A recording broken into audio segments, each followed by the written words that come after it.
بسم اللہ الرحمن الرحیم۔ السلام علیکم رحمۃ اللہ وبرکاتہ۔ اللہ کی رحمتیں اور برکتیں نازل ہوں ہم سب پر۔ محترم ناظرین، آج ہم بات کریں گے کہ طاغوت کسے کہتے ہیں اور طاغوت کو کیسے پہچانا جائے۔ ویڈیو کو اسکپ کیے بغیر اینڈ تک ضرور دیکھیے۔ چینل پہ نئے ہیں تو چینل کو سبسکرائب کر دیجیے۔ سب سے پہلے تو یہ سمجھنا ضروری ہے کہ طاغوت کسے کہتے ہیں۔ طاغوت اس چیز کو کہتے ہیں جو ایک خاص حد سے تجاوز کر جائے۔ انسان کی زندگی کا مقصد یہی ہے کہ وہ خالص اللہ تعالیٰ کی عبادت کرے۔ اب اگر وہ اس حوالے سے غلطی کا شکار ہے تو اللہ تعالیٰ کا تقاضا ہے کہ وہ توبہ اور رجوع کرے، لیکن اگر اس کے برعکس وہ اپنے کفر و شرک پہ دلائل فراہم کرے اور لوگوں کو اللہ کے راستے سے روکنے کی کوشش کرے یعنی سرکشی کرے تو وہ شخصیت بذات خود طاغوت بن جاتی ہے۔ شیطان سب سے بڑا طاغوت ہے۔ طاغوت ہر وہ چیز ہے جس کی اللہ کے سوا عبادت کی جائے اور وہ اپنی عبادت کیے جانے یا کروائے جانے پر راضی ہو۔ طاغوت خدائی کے جھوٹے دعوے دار کو کہتے ہیں۔ انبیاء علیہ السلام، صحابہ کرام اور سچے اولیاء اللہ تعالیٰ کی عبادت کی طرف بلاتے تھے اور وہ غیر اللہ کی عبادت کرنے والوں کے سب سے بڑے دشمن تھے۔ یہاں ایک بات سمجھنا بہت ضروری ہے کہ گناہ اور سرکشی میں فرق ہوتا ہے۔ گناہ گار طاغوت نہیں ہوتا بلکہ سرکش طاغوت ہوتا ہے، یعنی وہ شخص جو لوگوں کے سامنے اللہ کی شریعت یا اس کے کسی جز کے انکار کی دعوت رکھے اور اللہ کے دین کو ظاہری یا مخفی طور پہ نقصان پہنچانے کی قصداً کوشش کرتا رہے۔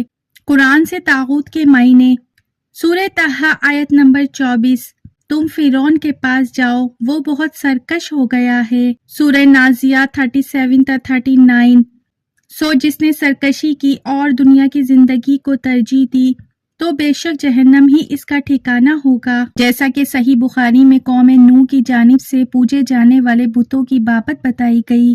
ابن عباس رضی اللہ تعالیٰ عنہ سے روایت ہے کہ وہ بت جو قوم نوح میں تھے وہی عرب میں اس کے بعد پوجے جانے لگے۔ ود قوم کلب کا بت تھا اور سوا حزیل کا اور یاغوث مراد کا، پھر بنی عتیف کا سبا کے پاس جوف میں تھا، اور یعوق ہمدان کا اور نصر حمیر کا جو ذی القلع کے خاندان سے تھا۔ یہ قوم نوح علیہ السلام کے نیک لوگوں کے نام تھے۔ جب ان نیک لوگوں نے وفات پائی تو شیطان نے ان کی قوم کے دل میں یہ بات ڈال دی کہ ان کے بیٹھنے کی جگہ میں جہاں وہ بیٹھا کرتے تھے یہ بت نصب کر دیں اور اس کا نام ان بزرگوں کے نام پر رکھ دیں۔ چنانچہ ان لوگوں نے ایسا ہی کیا، لیکن اس کی عبادت نہیں کی تھی، یہاں تک کہ جب وہ لوگ بھی مر گئے اور اس کا علم جاتا رہا تو اس کی عبادت کی جانے لگی۔ بے جان بت اور نہ نظر آنے والے شیاطین ہی نہیں بلکہ عوام الناس کے مابین جیتی جاگتی شخصیات بھی ہوتی ہیں۔ جبھی لوگ اپنے معاملے کے فیصلے اس کے پاس لے کر جاتے ہیں۔ سورہ نساء آیت نمبر 60، کیا تم نے ان لوگوں کو نہیں دیکھا جو دعویٰ تو یہ کرتے ہیں کہ جو کتاب تم پر نازل ہوئی اور جو کتابیں تم سے پہلے نازل ہوئی ان سب پر ایمان رکھتے ہیں اور چاہتے ہیں کہ اپنا مقدمہ طاغوت کے پاس لے جا کر فیصلہ کروائیں، حالانکہ ان کو حکم دیا گیا تھا کہ اس کے اعتقاد نہ رکھیں، اور شیطان تو یہ چاہتا ہے کہ ان کو بہکا کر رستے سے دور ڈال دے۔ اب سوال یہ پیدا ہوتا ہے کہ طاغوت کو کیسے پہچانا جائے۔ طاغوت تو بے شمار ہیں مگر ان میں بڑے 5 ہیں۔ ابلیس لعین، ایسا شخص جس کی عبادت کی جائے اور وہ اس فعل پہ رضامند ہو۔ دوسرا، جو شخص لوگوں کو اپنی عبادت کی دعوت دے اگرچہ اس کی عبادت نہ بھی ہوتی ہو۔ تیسرا، جو شخص علم غیب جاننے کا دعویٰ کرتا ہو۔ چوتھا، جو شخص اللہ کی نازل کی ہوئی شریعت کے خلاف فیصلہ کرے، یا وہ شخص جو اپنے آپ کو شریعت ساز سمجھتا ہو۔ پانچواں، جو شخص اللہ کی بندگی کی راہ میں قصداً حائل ہو، مذہبی پیشوا ہو یا رشتہ دار ہو۔ انسان کا اپنا نفس جب اسے اللہ سے بغاوت کرنے پر اکسائے اور وہ اللہ کے فرمان کو چھوڑ کر نفس کا پیروکار بن جائے تو ان شخصیات سے طاغوت کو پہچانا جا سکتا ہے۔ اللہ تعالیٰ کے مقابلے میں ایک بندے کے 3 درجے ہیں۔ پہلا درجہ یہ ہے کہ بندہ اللہ تعالیٰ کی اطاعت ہی کو حق سمجھے مگر اس کے احکام کی خلاف ورزی کرے تو یہ فسق اور وہ گناہ گار ہوگا۔ دوسرا حق یہ ہے کہ وہ اللہ تعالیٰ کی فرما برداری سے منحرف ہو کر یا تو خود مختار بن جائے یا کسی اور کی بندگی کرنے لگے، یہ شرک و کفر ہے۔ تیسرا درجہ یہ ہے کہ وہ اللہ سے بغاوت کرے اور اس کی مخلوق پر خود اپنا حکم چلائے اور اللہ کے مقابلے میں دوسروں کا کہنا ماننے لگے۔ اللہ تعالیٰ کا فرمان ہے سورہ یاسین آیت نمبر 60، اے آدم کی اولاد، کیا میں نے تمہیں تاکید نہ کر دی تھی کہ شیطان کی عبادت ہرگز نہ کرنا کیونکہ وہ تمہارا کھلا دشمن ہے۔ تو محترم ناظرین، اس آیت سے یہ بھی معلوم ہوا کہ شیطان کی اطاعت شیطان کی عبادت ہے۔ رسول اللہ صلی اللہ علیہ وآلہ وسلم نے فرمایا، جو شخص لا الہ الا اللہ کا اقرار کرے اور اس کے سوا جن جن کی عبادت کی جاتی ہے ان کا انکار کرے، اس کا مال و خون مسلمانوں پر حرام ہو گیا اور اس کے دل کا معاملہ اللہ کے حوالے ہے۔ محترم ناظرین، غور فرمائیے کہ صرف زبان سے کلمہ پڑھ لینے سے مال و جان حرام اور محفوظ نہیں ہو سکتا، بلکہ مسلمانوں سے جان و مال اس وقت حرام ہوگی جب ان معبودوں کا انکار کر دیا جائے جن کی اللہ کے علاوہ عبادت کی جاتی ہے۔ مگر آج اللہ کو چھوڑ کر جن جن کی عبادت ہو رہی ہے، اگر لوگ اس کی تردید نہیں کرتے، جبکہ رسول اللہ صلی اللہ علیہ وآلہ وسلم نے فرمایا جن جن کی عبادت کی جاتی ہے ان کا انکار کرو، وہ جابر اور ظالم حکمران جو فیصلے کے لیے کتاب و سنت کا پابند نہ ہو بلکہ انسانوں پر انسانوں کی جانب بنائے ہوئے ایسے دینی یا دینوی قوانین نافذ کر دے جو اللہ کی شریعت کے خلاف ہوں، وہ یقیناً طاغوت ہے۔ ایسے حکمران کے بارے میں اللہ تعالیٰ نے فرمایا سورہ مائدہ آیت نمبر 44، اور جو اللہ کے نازل فرمائے ہوئے احکام کے مطابق حکم نہ دے تو ایسے ہی لوگ کافر ہیں۔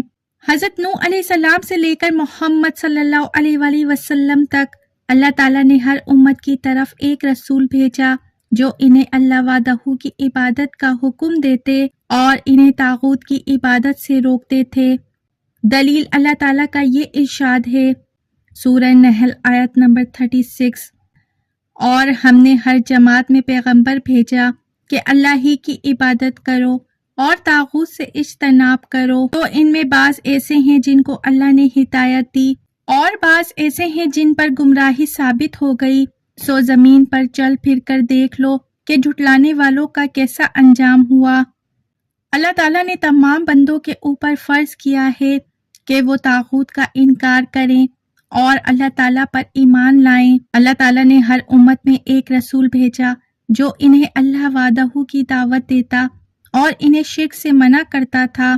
اللہ وحدہ لا شریک کی عبادت اور طاغوت سے پرہیز کے بغیر توحید مکمل نہیں ہوتی۔ اللہ تعالیٰ نے اس کو اپنے بندوں پر فرض کیا ہے، جیسا کہ ارشاد باری تعالیٰ ہے سورہ زمر آیت نمبر 17-18، اور جن لوگوں نے طاغوت کی عبادت سے اجتناب کیا اور اللہ کی طرف رجوع کر لیا، ان کے لیے بڑی خوشخبری ہے۔ بس میرے ان بندوں کو خوشخبری پہنچا دو جو بات کو غور سے سنتے اور اس میں سے اچھی بات کی پیروی کرتے ہیں۔ یہ وہ لوگ ہیں جن کو اللہ تعالیٰ نے ہدایت بخشی ہے اور یہی ہیں جو عقل والے ہیں۔ طاغوت کی جماعت اور اللہ کی جماعت ایک دوسرے کے دشمن ہیں۔ ایک کھرا مومن ہرگز دو کشتیوں کا سوار نہیں ہو سکتا۔ سورہ نساء آیت نمبر 76، جو لوگ ایمان لائے ہیں وہ اللہ کی راہ میں جنگ کرتے ہیں، اور جنہوں نے کفر کیا ہے وہ طاغوت کی راہ میں لڑتے ہیں، تو تم شیطان کے حامیوں سے لڑو، بے شک شیطان کی چال انتہائی کمزور ہوتی ہے۔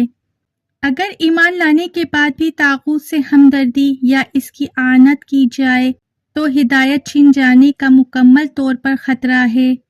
اللہ ولی ہے ان لوگوں کا جو لوگ ایمان لاتے ہیں اور وہ ان کو تاریکیوں سے روشنی کی طرف نکالتا ہے، اور جن لوگوں نے کفر کیا ان کے اولیاء طاغوت ہیں، وہ ان کو روشنی سے تاریکیوں کی طرف لاتے ہیں، یہی لوگ ہیں آگ والے اور یہ اس میں ہمیشہ رہیں گے۔ ابلیس وہ شیطان ہے جو راندہ درگاہ ہوا، جس پر لعنت کی گئی اور جس سے اللہ تعالیٰ نے فرمایا بے شک تم پر قیامت کے روز تک میری لعنت ہے۔ ابلیس فرشتوں کے ساتھ ان کی صحبت میں رہ کر انہی کی طرح عمل کرتا تھا۔ جب آدم علیہ السلام کو سجدہ کرنے کا حکم دیا گیا تو جو خباثت، انکار اور غرور اس میں تھا ظاہر ہو گیا، چنانچہ اس نے انکار کر دیا، تکبر کا شکار ہوا اور کافر بن گیا، لہٰذا اللہ تعالیٰ کی رحمت سے دور کر دیا گیا۔ اللہ تعالیٰ نے سورہ بقرہ آیت نمبر 34 میں فرمایا ہے، اور جس وقت ہم نے فرشتوں کو حکم دیا کہ آدم کے لیے سجدے میں گر جاؤ تو سب سجدے میں گر گئے بجز ابلیس کے، اس نے کہنا نہ مانا اور غرور میں آ گیا اور کافروں میں سے ہو گیا۔ لیکن اگر پھر بھی رشتہ داریاں اور محبتیں اللہ اور اس کے رسول سے زیادہ عزیز ہیں تو اللہ عز و جل کا فرمان سن لیجئے۔ سورہ توبہ آیت نمبر 24، کہو کہ اگر تمہارے باپ اور تمہارے بیٹے اور تمہارے بھائی اور تمہاری بیویاں اور تمہارے وہ مال جو تم نے کما رکھے ہیں اور تمہاری وہ تجارت جس کے مان پڑ جانے کا تمہیں اندیشہ لگا رہتا ہے اور تمہارے وہ گھر جو تمہیں پسند ہیں، اگر یہ سب کچھ تمہیں زیادہ پیارا ہو اللہ اور اس کے رسول سے اور اس کی راہ میں جہاد کرنے سے، تو تم انتظار کرو یہاں تک کہ اللہ لے آئے اپنا حکم، اور اللہ نور ہدایت سے نہیں نوازتا بدکار لوگوں کو۔ طاغوت پرستی کی ایک صورت نفس کی بندگی بھی ہے، یعنی انسان کے ساتھ ہدایت ربانی موجود ہوں لیکن اس پر عمل پیرا ہونے کے بجائے وہ اپنے نفس کا بندہ بن جائے اور ہدایت ربانی پر عمل کرنے کے بجائے اس کے برعکس نفس کی بات ماننے لگ جائے، جیسا کہ ارشاد باری تعالیٰ ہے سورہ جاثیہ آیت نمبر 23، تو کیا تم نے اس شخص کے حال اور اس کی بدبختی پر بھی غور کیا جس نے اپنی خواہش کو ہی اپنا معبود بنایا ہوا ہے اور اللہ نے اس کو گمراہی کے گڑھے میں ڈال دیا ہو، اس کے علم کے باوجود اس کے کانوں اور اس کے دل پر اس نے مہر لگا دی ہو اور اس کی آنکھوں پر پردہ ڈال دیا ہو، سو کون ہے جو ایسے شخص کو ہدایت دے سکے اللہ کے بعد؟ کیا تم لوگ پھر بھی کوئی سبق نہیں لیتے؟ محترم ناظرین، نفس پرستی تو در حقیقت ہر انداز کی طاغوت پرستی کی ہی بنیادی وجوہات میں سے ایک ہے، لیکن اس کی انتہا آج کل لبرلزم اور دہریت کے نام سے دیکھنے کو ملتی ہے کہ ایک شخص بے باک اس بات کا اظہار کرتا ہے کہ میں صرف وہی کروں گا جو مجھے اچھا لگتا ہے اور میں کسی دین نام کی چیز کو نہیں مانتا۔ اللہ تعالی ہم سب کو ایسی کیفیت سے اپنی پناہ میں رکھے اور ہمیں اللہ سبحانہ و تعالیٰ کے بہترین بندے بنا دے۔ اللہ تعالیٰ ہم سب کی جائز خواہشات کو پورا کرے۔ محترم ناظرین، اگر میری ویڈیو اچھی لگی ہے تو میرے چینل کو سبسکرائب کیجیے، بیل آئیکن پہ ضرور کلک کیجیے تاکہ میری آنے والی ویڈیو کا نوٹیفیکیشن بر وقت آپ کو ملتا رہے۔ اپنا بہت سا خیال رکھیے۔ زندگی رہی تو پھر ملیں گے معلوماتی ویڈیو کے ساتھ۔ اللہ حافظ۔